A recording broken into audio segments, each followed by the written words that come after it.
क्या वाकई में अभिषेक बनर्जी की वजह से टूट रही है टीएमसी? आपको बता दें कि पश्चिम बंगाल से जो खबर आ रही है वो सियासत गलियारों में बहुत ज़्यादा तेज़ हो चुकी है। वजह है कि टीएमसी के लगभग 19 सांसदों का टीएमसी का साथ छोड़ना। क्या यही राजनीति है? क्या यही राजनीति का खेल है? यही चक्र है? आखिर कौन समझ पाता है राजनीति का खेल अच्छे से? वो राजनेता जो चुनाव के समय जनता का कीमती वोट लेके चुनाव जीतते हैं, उसके बाद पाला बदलते हैं, या फिर वो जनता जो बड़ी उम्मीद के साथ नेताओं को अपना वोट देती है सिर्फ इसलिए कि वो नेता उस क्षेत्र से जीत के जाएंगे, आम जनता की समस्याओं का समाधान करेंगे, अपने क्षेत्र में विकास करेंगे। लेकिन चुनाव ख़त्म होने के बाद वही नेता अगर पाला बदल लें तो फिर आम जनता का क्या होगा? पश्चिम बंगाल में इन दिनों सियासत बहुत ज़्यादा चर्चा में है और बहुत तेज़ है, और कहीं ना कहीं टीएमसी के लिए ये बहुत दुखद खबर है, और टीएमसी के लिए ये सियासत में बहुत बुरा दौर भी है। टीएमसी के लगभग 19 से 20 सांसद बागी होने वाले हैं, और वो किस पाले में जाएंगे वो आने वाला वक्त बताएगा। और बता दें कि 19 से 20 सांसदों में सबसे ज़्यादा वायरल सयानी घोष का है, क्योंकि वो सयानी घोष जो लगातार पश्चिम बंगाल चुनाव के समय ममता बनर्जी के साथ थी, ममता बनर्जी के साथ काम कर रही थी, और उन्होंने से जब पूछा गया था मीडिया की तरफ से कि आप भी चुनाव के बाद कहीं राघव चड्ढा की तरफ बदल तो नहीं जाएंगे, तो उन्होंने कहा था कि मैं कोई चड्ढा नहीं हूं कि चड्डी हो जाऊंगी। उसके बाद उन्होंने कहा था कि 2029 में वो ममता बनर्जी को देश का प्रधानमंत्री बनते हुए देखना चाहती हैं, और सयानी घोष ने यह भी कहा था कि वो ममता बनर्जी की छत्र छाया में पली हैं, उनसे राजनीति सीखी और वो मरते दम तक टीएमसी में रहेंगी, ममता बनर्जी के साथ रहेंगी।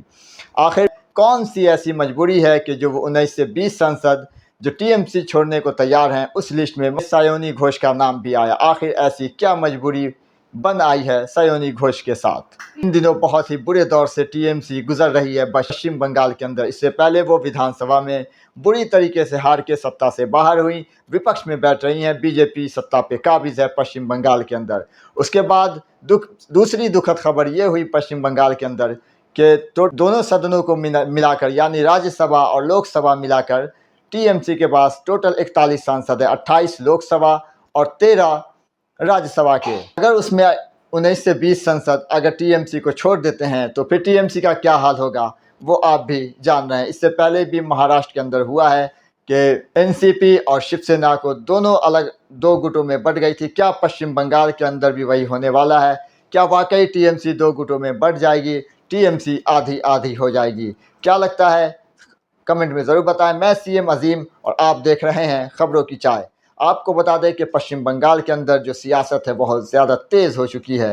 कल तक जो ममता बनर्जी के साथ कल्याण बनर्जी थे, आपको याद होगा लोकसभा के अंदर कल्याण बनर्जी जो टीएमसी के सांसद हैं, उनका एक वीडियो बहुत ज़्यादा वायरल हुआ था जब उन्होंने लोकसभा में कहा था कितना हुआ, तो 240 बहुत ज़्यादा वायरल हुआ था, बहुत ज़्यादा देखा गया था। अब वही कल्याण बनर्जी जो कल तक ममता बनर्जी को डिफेंड करते नज़र आ रहे थे, अब उन्होंने कह दिया है कि ममता बनर्जी को कल्याण बनर्जी या फिर अभिषेक बनर्जी में से किसी एक को चुनना होगा। क्या वाकई में अभिषेक बनर्जी की वजह से टूट रही है टीएमसी? क्या वाकई में अभिषेक बनर्जी की वजह से टीएमसी के बड़े बड़े सांसदों को इग्नोर किया जा रहा है? क्या सच में उनकी बातें नहीं सुनी जा रही है? क्या ममता बनर्जी अभिषेक बनर्जी को पूरा कमान देना चाहती थी टीएमसी का? उसके बाद से जो बड़े कद के नेता हैं, बड़े सांसद हैं टीएमसी के, वो नाराज़ हुए हैं और उन्होंने फैसला लिया कि अब वो टीएमसी छोड़ के जाएंगे। क्या वाकई में सबसे बड़ा कारण बन रहे हैं अभिषेक बनर्जी? क्या ममता बनर्जी इस पर गौर करेंगी? जो 20 सांसदों की लिस्ट आई है जो टीएमसी छोड़ने को जा रहे हैं, क्या उनको रोक पाएंगी ममता बनर्जी, या फिर टूट जाएगी ममता बनर्जी की टीएमसी पश्चिम बंगाल के अंदर? ये पश्चिम बंगाल के अंदर टीएमसी के लिए बहुत बुरा दौर है।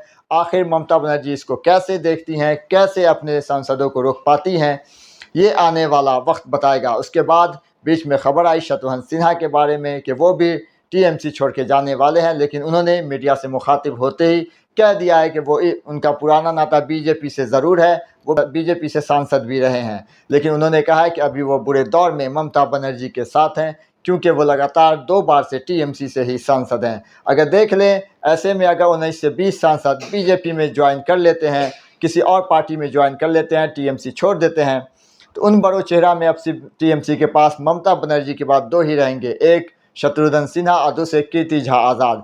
क्या उसके बाद ये दोनों भी पार्टी में बने रहेंगे, बुरे दौर में ममता बनर्जी का साथ देंगे, या फिर आने वाले वक्त में कुछ और होगा? ये देखने वाली बात होगी।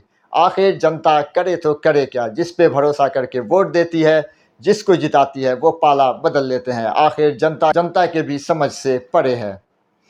कहीं ना कहीं ऐसी खबर आती रहती है कि कोई सांसद किसी पार्टी को छोड़ के किसी दूसरे में जाता है, कोई विधायक किसी पार्टी को छोड़ के किसी दूसरे में जाता है। ऐसा आखिर कब तक चलता रहेगा? और ये दौर टीएमसी के लिए बहुत बुरा दौर है यकीनन। और कहीं ना कहीं जिस तरीके से खबर आ रही है कि अभिषेक बनर्जी की वजह से ही क्या पश्चिम बंगाल भी विधानसभा चुनाव हार गई थी टीएमसी? क्या वाकई में जो बड़े कद के नेता थे, जो बड़े सांसद थे, क्या उनको नहीं सुना जा रहा था? क्या उनके बातों को दरकिनार किया जा रहा था? क्या जो वो समझाने की कोशिश कर रहे थे, क्या अभिषेक बनर्जी उसको मान रहे थे, या फिर बड़े नेताओं की बातों को इग्नोर कर रहे थे? आने वाला वक्त बताएगा कि क्या होने वाला है पश्चिम बंगाल के अंदर, या फिर ममता बनर्जी मना करके टीएमसी के उन 19 सांसदों को रोक पाएंगी। ये आने वाला वक्त बताएगा। बने रहें खबरों की चाय के साथ। हमारी वीडियो अगर पसंद आए तो चैनल को सब्सक्राइब ज़रूर करें।